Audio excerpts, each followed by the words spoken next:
혹시 요즘 밤에 잠 못 들고 좀 뒤척이시나요? 아니면 뭐 낮에는 괜히 신경질이 나고 기분이 막 오락가락한다거나 예, 뭐 사소한 걸 자꾸 잊어버리기도 하고 왠지 모르게 부담스럽고 좀 외롭다 이렇게 느끼실 수도 있고요. 이런 경험들 아마 다들 한 번쯤은 있으실 텐데요.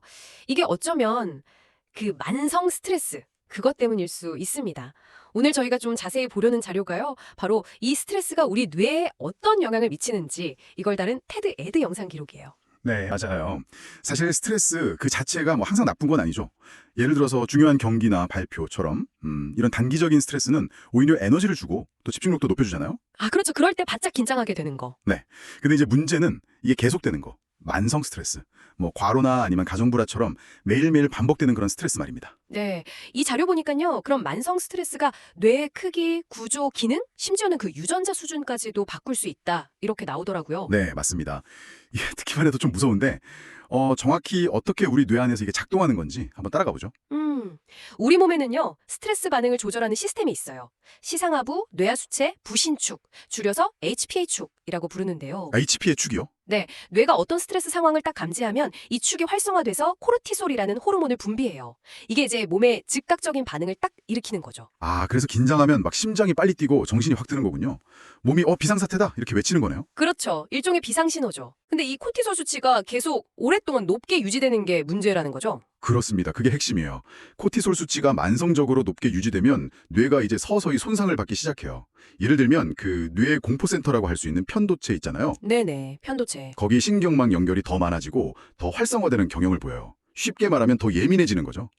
반면에 학습이나 기억, 그리고 스트레스 조절에 아주 중요한 역할을 하는 해마는 그 기능이 약화됩니다. 아, 편도체는 예민해지고 해마는 약해지고. 네. 근데 해마가 또 HPA축 활성을 좀 억제하는 브레이크 역할도 하거든요. 근데 이 기능까지 약해지니까 스트레스 조절 능력이 점점 더 떨어지는 거죠. 와, 이거 진짜 악순환인데요. 스트레스 받아서 해마 기능 떨어지면 스트레스 조절이 더 안 되고 그럼 스트레스는 더 쌓이고. 헐. 정확히 보셨어요. 그런 악순환에 빠지기 쉬운 거죠. 여기서 진짜 좀 충격적이었던 게 이 코티솔이 말 그대로 뇌 크기를 줄어들게 할 수도 있다는 거예요. 네, 맞아요. 특히 그 집중력, 의사결정, 판단, 뭐 사회적 상호작용 이런 걸 조절하는 전전두 여피질 여기가 줄어든네요. 네. 그리고 뉴런 간의 연결, 시냅스라고 하죠. 그 연결도 손상되고요. 해마에서 새로운 뇌세포가 만들어지는 것도 줄어든다고 하고요. 야, 그럼 뭐 학습이나 기억이 어려워지는 건 당연하고 이게 심해지면 우울증이나 알츠하이머병 같은 더 심각한 문제로 갈 수도 있다는 거네요. 네, 그럴 가능성을 높이는 거죠. 실제로 머리가 멍하다, 머리가 하얘진다 이런 느낌이 단순한 비유가 아닐 수 있다는 겁니다. 그리고 더 나아가면 스트레스가 뇌의 DNA 자체에도 영향을 줄 수 있어요. 아, 그 어미쥐 실험 이야기 그거 되게 인상 깊었어요. 어미가 새끼를 얼마나 이렇게 잘 돌봐줬느냐 이게 새끼의 스트레스 반응을 결정한다면서요? 네, 맞아요. 그 실험을 보면 어미가 새끼를 많이 핥아주고 접촉하며 돌본 경우에요. 그 새끼쥐는 스트레스 반응을 좀 약화시키는 코티솔 수용체가 뇌에 더 많이 발달해요. 그래서 스트레스에 덜 민감해지는 거죠. 좀 더 잘 대처하게 되고요. 이게 유전자 코드 자체를 바꾸는 건 아닌데 어떤 유전자를 켜고 끄는지 그 스위치에 영향을 준다. 후성 유전학적 변화라고 하셨죠. 네, 후성 유전학적 변화요.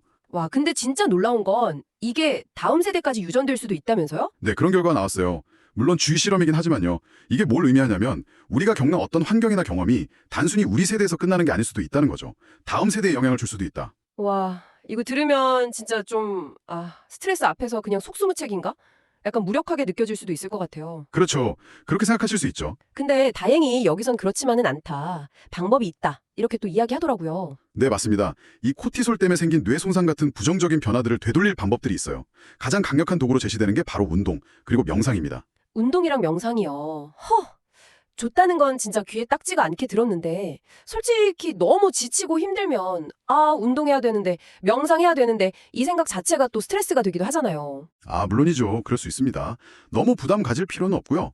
뭐 거창하게 시작하기보다는 그냥 짧게 산책하거나 아니면 심호흡 몇 번 하는 거, 잠시 하던 일 딱 멈추고 주변 소리나 내 감각에 잠깐 집중하는 것만으로도 도움이 될 수 있어요. 아주 작은 거라도요? 네, 중요한 건 스트레스를 내가 알아차리고 아주 작은 행동이라도 꾸준히 실천하는 거예요. 그러면서 뇌에 좀 긍정적인 영향을 주는 습관을 만드는 거죠. 실제로 이런 활동들이 스트레스를 줄여주고 또 해마 크기를 증가시켜서 기억력 향상에도 도움을 준다는 연구 결과들이 또 있습니다. 네, 오늘 쭉 들어보니까 만성 스트레스가 분명 우리 뇌에 물리적인 변화, 어떤 상처 같은 걸 남길 수 있는 건 확실한 것 같아요. 근데 중요한 건 우리가 뭐 운동이나 명상, 아니면 아주 작은 습관 변화로도 그 영향을 줄이고 관리할 수 있다는 점이네요.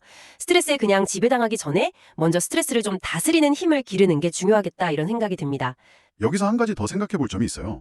아까 그 쥐 실험 이야기 나왔잖아요. 스트레스 반응에 대한 후천적인 변화, 그게 다음 세대에 영향을 줄 수 있다는 거예요. 네네, 그 후속 유전학적 변화? 그렇다면 어쩌면 지금 우리가 스트레스를 어떻게 관리하고 대처하는지가 단순히 내 건강 문제만이 아닐 수도 있다는 거죠. 우리 아이들, 더 나아가서는 그 다음 세대의 어떤 기질이나 정서적 안정, 건강에까지 영향을 미칠 수 있지 않을까. 오늘 나의 스트레스 관리가 어쩌면 미래 세대를 위한 작은 투자가 할 수도 있다. 이런 가능성에 대해서 한 번쯤 깊이 생각해 보시면 어떨까 싶습니다.